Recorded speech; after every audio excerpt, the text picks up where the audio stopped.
ನಮಸ್ಕಾರ ಪ್ರಜಾಧ್ವನಿ ಟಿವಿಯ ವೀಕ್ಷಕರಿಗೆ ಸ್ವಾಗತ.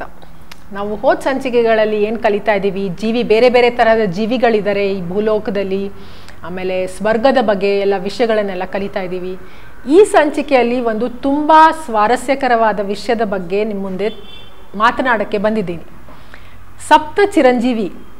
ಈ ಸಪ್ತ ಚಿರಂಜೀವಿಯ ಬಗ್ಗೆ ವೇದಿಕ್ ಗ್ರಂಥಗಳಲ್ಲೆಲ್ಲ ಉಲ್ಲೇಖ ಇದೆ. ಯಾರು ಈ ಸಪ್ತ ಚಿರಂಜೀವಿ ಅಂದರೆ ಅಶ್ವತ್ಥಾಮ, ಬಲಿ ಚಕ್ರವರ್ತಿ, ವ್ಯಾಸರು ಅಂದರೆ ವೇದವ್ಯಾಸರು, ಹನುಮಂತ, ವಿಭೀಷಣ, ಕೃಪಾಚಾರ್ಯ, ಪರಶುರಾಮ. ಇವರೆಲ್ಲ ಸಪ್ತ ಚಿರಂಜೀವಿಯರು. ಅಂದರೆ ಇವರು ಅಂದರೆ ಚಿರಕಾಲ ಯಾವಾಗಲೂ ಇರುವಂತಹ ಜೀವಿಗಳು ಅಂತ ನಮ್ಮ ವೇದಿಕ್ ಗ್ರಂಥಗಳಲ್ಲಿ ಉಲ್ಲೇಖ ಆಗಿದೆ. ಇವರೆಲ್ಲ ಯಾರು, ಏನು ಹೇಳ್ತಾರೆ ಸಾಧಾರಣವಾಗಿ ಅಂದರೆ ಇವರು ಯಾವಾಗಲೂ ಭೂಮಿಯಲ್ಲಿ ಇದ್ದೇ ಇರ್ತಾರೆ. ಇವ್ರಿಗೆ ಏನು ಇಮ್ಮಾರ್ಟಲ್ ಅಂತ ಹೇಳ್ತೀವಿ, ಸಾವಿಲ್ಲದೆ ಇರೋ ಅಮರರು ಅಂತ ಇವ್ರನ್ನ ಕರಿತೀವಿ. ಈ ಕಲಿಯುಗ ಮುಗಿಯೋ ತನಕ ಅವರು ಈ ಭೂಮಿಯಲ್ಲೇ ಇರ್ತಾರೆ ಅಂತ. ಇದು ನಿಜವಾಗ್ಲೂ ನಿಜಾನ? ಅಂದರೆ ನಾವೇನು ಅನ್ಕೊಂಡಿದ್ದೀವಿ ಅಂದರೆ ಅವರು ಈ ಮಾನವ ದೇಹವನ್ನೇ ತೊಟ್ಟು ಇದ್ದಾರೆ ಭೂಮಿಯಲ್ಲಿ ಅಂತ ನಾವು ಅನ್ಕೊಂಡಿದ್ದೀವಿ.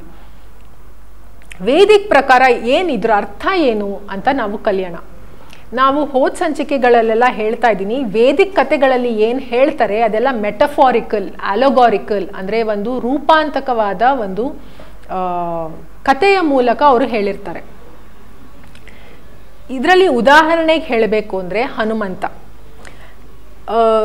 ಯಾಕಂದರೆ ನಾವು ಏನು ಅನ್ಕೋತೀವಿ ಅಂದರೆ ನಾವು ಮಾನವ ದೇಹದಲ್ಲಿ ಏನಿದ್ದೀವಿ ಅದೇ ತರಹ ದೇಹ ತೊಟ್ಟು ಅವರಿದ್ದಾರೆ ಅಂತ ನಾವು ಅನ್ಕೊಂಡಿದ್ದೀವಿ.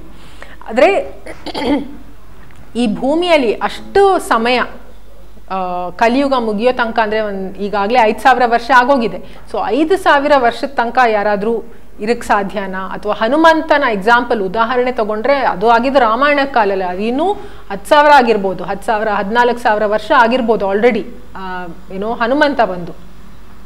ಅಷ್ಟು ವರ್ಷ ಈ ಭೂಲೋಕದಲ್ಲಿ ಈ ಮಾನವ ದೇಹ ಇಟ್ಕೊಂಡು ಇರೋದಕ್ಕೆ ಸಾಧ್ಯ ಇಲ್ಲ. ಯಾಕಂದರೆ ಈ ದೇಹ ಈ ಯಾವ ಥರ ರಚನೆ ಆಗಿದೆ ಅಂದರೆ ಈ ದೇಹ ಸ್ವಲ್ಪ ಸಮಯದ ನಂತರ ಅದು ಅದು ಕ್ಷೀಣಿಸ್ತಾ ಮುಗಿದು ಹೋಗುತ್ತೆ.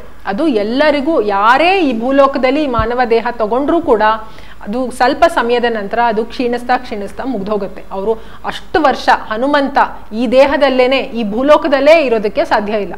ಯಾಕಂದರೆ ಇದು ಈ ಮಾನವ ದೇಹದ ಟೆಕ್ನಾಲಜಿ ಇರೋದೇ ಹಾಗೆ. ಅಷ್ಟು ವರ್ಷ ಬರಲ್ಲ. ಇದು ಮ್ಯಾಕ್ಸಿಮಮ್ ಅಂದರೆ ಈ ದೇಹಕ್ಕೆ ಇರೋದು 120ನೇ, ಅದಕ್ಕಿಂತ ಜಾಸ್ತಿ ಇಲ್ಲ. ಯಾರಾದರೂ ಅಷ್ಟು ವರ್ಷ ಈ ಭೂಲೋಕದಲ್ಲಿ ಇರಬೇಕು ಅಂದರೆ ಒಂದು ಸ್ಪಿರಿಟ್ ಫಾರ್ಮಲ್ಲಿ ಮಾತ್ರ ಇರೋದಕ್ಕೆ ಸಾಧ್ಯ. ಅದು ಕೂಡ ಈ ಸ್ಪಿರಿಟ್ ಫಾರ್ಮಲ್ಲಿ ಇರಬೇಕು ಅಂದರೆ, ಮತ್ತೆ ಭೂಲೋಕಕ್ಕೆ ಬರಬೇಕು ಅಂದರೆ ಅವ್ರು ಮತ್ತೆ ಮಾನವ ದೇಹವನ್ನೇ ಮತ್ತೆ ಹೊಸದಾಗಿ ತಾಳಬೇಕು, ಮತ್ತೆ ಶಿಶುವಾಗಿ ಹುಟ್ಟಿ, ಅದು ಕೂಡ ಅವ್ರಿಗೆ ಪರ್ಮಿಷನ್ ಸಿಗಬೇಕು ಮೇಲಿನ ಲೋಕಗಳಲ್ಲಿ. ಓಕೆ, ಈ ಸಮಯದಲ್ಲಿ ನೀನು ಮತ್ತೆ ಹುಟ್ಟಿ ಬರ್ಬೋದು ಅಂತ ಪರ್ಮಿಷನ್ ಸಿಕ್ಕಾಗ ಮಾತ್ರ ಮತ್ತೆ ಹುಟ್ಟಿ ಬರೋದಕ್ಕೆ ಸಾಧ್ಯ. ಇಲ್ಲಾಂದರೆ ಅದು ಕೂಡ ಸ್ಪಿರಿಟ್ ಫಾರ್ಮಲ್ಲೂ ಮತ್ತೆ ಮಾನವ ದೇಹ ತಾಳಿ ಬರೋದಕ್ಕೆ ಸಾಧ್ಯ ಇಲ್ಲ. ಇವಾಗ ಉದಾಹರಣೆಗೆ ಹನುಮಂತನೂ ಒಂದು ಸಪ್ತ ಚಿರಂಜೀವಿಯರಲ್ಲಿ ಒಬ್ಬರು. ಹನುಮಂತ ಯಾರು ಅಂದರೆ ವಾಯುಪುತ್ರ. ನಮ್ಮ ದೇಹದಲ್ಲಿ ಬೇರೆ ಬೇರೆ ತರಹದ ವಾಯುಗಳಿದೆ, ಅದು ನಾವು ಕಲ್ತಿದ್ದೀವಿ. ಅದರಲ್ಲಿ ಒಂದು ತರಹದ ವಾಯು ನಮ್ಮ ಮಣಿಪುರ ಚಕ್ರದಿಂದ ಹೃದಯ ಚಕ್ರದ ತನಕ ಬರುತ್ತೆ. ಏನು ನಮ್ಮ ಮಣಿಪುರ ಚಕ್ರ ಇದೆ ನಾಭಿ ಹತ್ರ, ಅದು ಅಲ್ಲಿಂದ ಏನು ಹೃದಯ ಇದೆ ಅಲ್ಲಿ ತನಕ ಒಂದು ವಾಯು ಬರುತ್ತೆ. ಆ ಪರ್ಟಿಕ್ಯುಲರ್ ವಾಯುನ ಯಾರು ರೂಲ್ ಮಾಡೋದು ಅಂದರೆ ಹನುಮಂತ. ಇದು ಅದರ ಅರ್ಥ. ಅವ್ರು ಏನು ಹೇಳಕ್ಕೆ ಹೊರಟಿದ್ದಾರೆ ಅಂದರೆ ಇದನ್ನು ನಾವು ಏನು ಕರಿತೀವಿ ಅಂದರೆ ಈ ಮಣಿಪುರ ಚಕ್ರದಲ್ಲಿ ನಾವು ಯಾವಾಗಲೂ ಆ ಲೆವೆಲಲ್ಲೇ ಇದ್ದೀವಿ ಅಂದರೆ ನಾವು ಈ ಪ್ರಾಪಂಚಿಕ ವಿಷಯಗಳಲ್ಲೇ ಬಿದ್ದಿದ್ದೀವಿ ಅಂತ. ಏನು ಸಾಂಸಾರಿಕ ವಿಷಯಗಳಲ್ಲಿ ನಾವು ಯಾವಾಗಲೂ ಇರ್ತೀವಲ್ಲ, ನಾವೆಲ್ಲರೂ ಮ್ಯಾಕ್ಸಿಮಮ್ ಜನ ಮಣಿಪುರ ಚಕ್ರದ ಲೆವೆಲಲ್ಲೇ ಇರ್ತೀವಿ. ಅದನ್ನು ನಾವು ಹಾರ್ಟ್ ಚಕ್ರ ತನಕ ಬಂದಾಗ, ಅಂದರೆ ನಮ್ಮ ಎನರ್ಜಿ ಹಾರ್ಟ್ ಚಕ್ರ ತನಕ ಬಂದಾಗ ಆವಾಗ ಹನುಮಂತ ನಮ್ಮಲ್ಲಿ ಬಂದಿದ್ದಾನೆ ಅಂತ ಅರ್ಥ. ಅಂದರೆ ಆವಾಗ ನಾವು ಆ ಹನುಮಂತನ ಆ ವಾಯು ಏನಿದೆ ಅದಕ್ಕೆ ನಾವು ಕನೆಕ್ಟ್ ಆಗ್ತೀವಿ. ಆವಾಗ ನಾವು ಈ ಬರೀ ಸಾಂಸಾರಿಕ ಏನು ಸುದ್ದಿ ಇರುತ್ತೆ ಅದರಲ್ಲಿ ಬಿದ್ದಿರಲ್ಲ. ಅದರಿಂದ ಮೇಲೆ ಎದ್ದಿರ್ತೀವಿ, ಅದರಿಂದ ಒಂದು ಇವಾಲ್ವ್ ಆಗಿರ್ತೀವಿ. ಅದು ಚಿರಂಜೀವಿ. ಚಿರಂಜೀವಿ ಅಂದರೆ ಒಂದು ಯಾರೋ ಒಬ್ರು ಹೊರಗಡೆ ಸುತ್ತಾಡ್ತಾ ಇದ್ದಾರೆ, ಒಂದು ಮನುಷ್ಯ ಯಾರೋ ಒಬ್ರು ವಾನರ ರೂಪದಲ್ಲಿ ಹೊರಗಡೆ ಸುತ್ತಾಡ್ತಾ ಇದ್ದಾರೆ ಭೂಮಿಯಲ್ಲಿ. ಅದಲ್ಲ ನಿಜವಾಗ್ಲೂ ಚಿರಂಜೀವಿ ಅಂದರೆ ಏನು ಅಂತ. ಯಾಕಂದರೆ ಜನರು ಓಡ್ತಾ ಇದ್ದಾರೆ, ಓ ಅಲ್ಲಿ ಹನುಮಂತನ ನಾನು ನೋಡಿದೆ, ಯಾವುದೋ ಗುಹೆಯಲ್ಲಿ ಯಾವುದೋ ದೇವಸ್ಥಾನದಲ್ಲಿ ನನಗೆ ಹನುಮಂತ ಕಂಡ್ರು. ಸೊ ಎಲ್ಲರೂ ಫೋಟೋನಲ್ಲಿ ಇಂಟರ್ನೆಟ್ಟಲ್ಲಿ ಫೋಟೋ ಎಲ್ಲ ಸಿಕ್ಕಿದೆ, ಎಷ್ಟೊಂದು ಜನ ಹಾಕ್ತಾರೆ ಈ ಗುಹೆನಲ್ಲಿ ಹನುಮಂತ ಕಂಡು ಬಂದಿದ್ದಾರೆ, ಅಲ್ಲಿ ಯಾವುದೋ ದೇವಸ್ಥಾನದಲ್ಲಿದ್ದಾರೆ. ಆ ಥರ ಇರೋದಕ್ಕೆ ಸಾಧ್ಯವೇ ಇಲ್ಲ, ಯಾಕಂದರೆ ಭೂಲೋಕದಲ್ಲಿ ಆ ದೇಹ ಅಷ್ಟು ವರ್ಷ ಬರಲ್ಲ.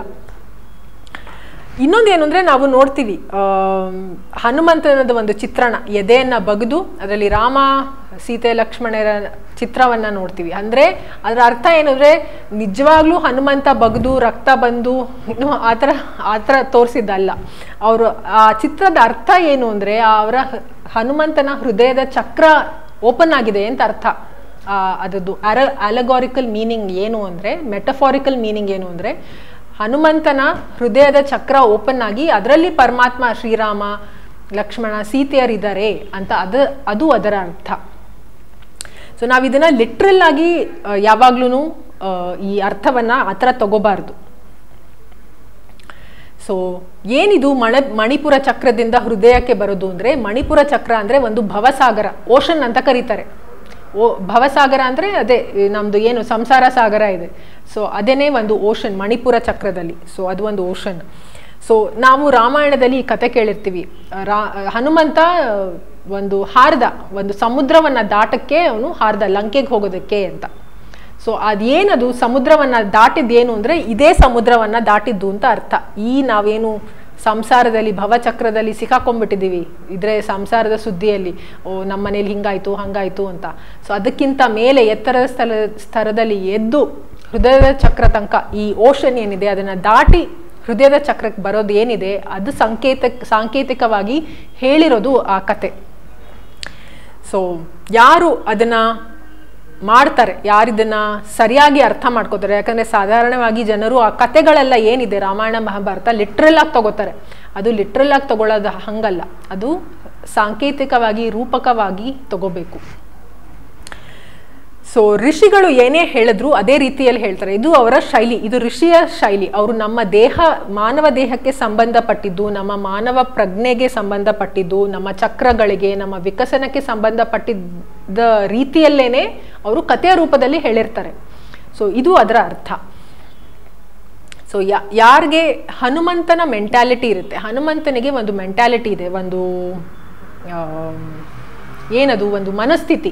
ಆ ಮನಸ್ಥಿತಿ ಏನು ಅಂದರೆ ಸರ್ವಿಸ್ ಆಟಿಟ್ಯೂಡ್, ಅಂದರೆ ಸೇವೆಯ ಮನೋಭಾವ.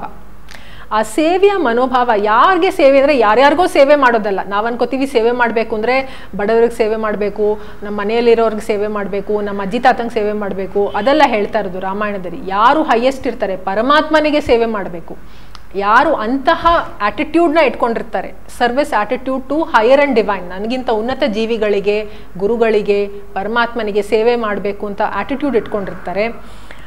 ಆ ಬೇಸಿಕ್ ಮೆಂಟಾಲಿಟಿ ಏನಿದೆ ಆವಾಗ ಅದು ಬಂದಾಗ ಮಾತ್ರ ನಾವು ಆ ಮಣಿಪುರ ಚಕ್ರದಿಂದ ಹೃದಯದ ಚಕ್ರಕ್ಕೆ ಬರೋದಕ್ಕೆ ಸಾಧ್ಯ. ಇದು ಒಂದು ಆಟಿಟ್ಯೂಡ್ ನಮ್ಮಲ್ಲಿ ಬೆಳೆಸ್ಕೋಬೇಕು.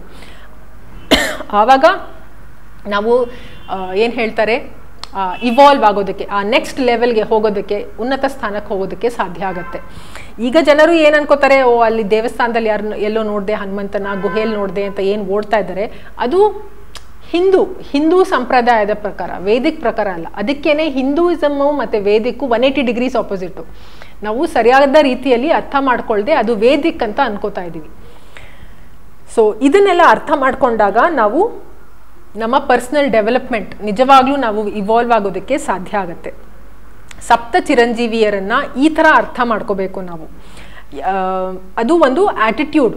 ಯಾವ ಸಪ್ತ ಚಿರಂಜೀವಿಯ ಬಗ್ಗೆ ಉಲ್ಲೇಖ ಇದೆ ಅವ್ರದ್ದೆಲ್ಲರದು ಒಂದೊಂದು ತರಹದ ಆಟಿಟ್ಯೂಡ್ ಇದೆ. ಆ ಆಟಿಟ್ಯೂಡನ್ನು ಅದು ಪ್ರತಿನಿಧಿಸ್ತಾ ಇದೆ.